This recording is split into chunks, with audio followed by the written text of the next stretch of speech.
Her ne kurban olam kaşına, siyah saçına.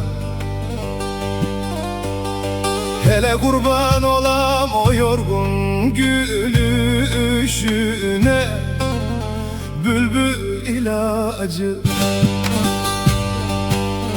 Her ne çok çaneler çektim, kurban olam doktor bana ilaç ver.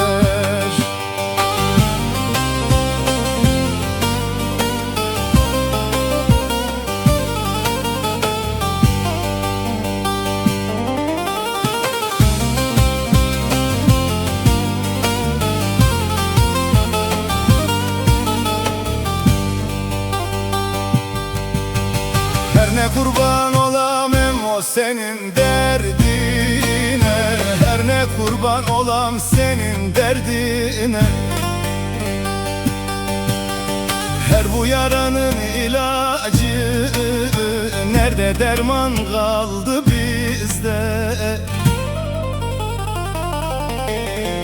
Her bu yaranın adı kanser yarası.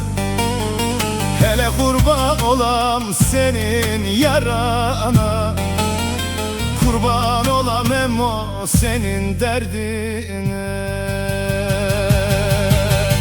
Hele bülbül ilacı, kurban olam doktor. Hele ilacı nerede sorun bana doktor. Ya götürün o yara, ya ölürüm doktor.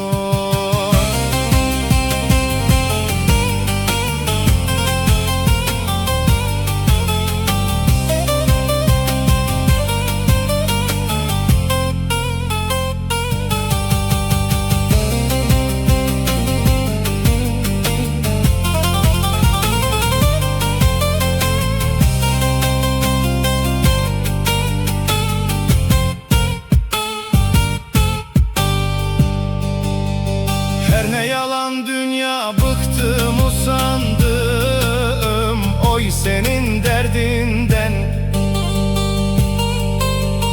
Her derdim çoktur, ilacı yoktur. Hele kurban olam emmo senin derdin.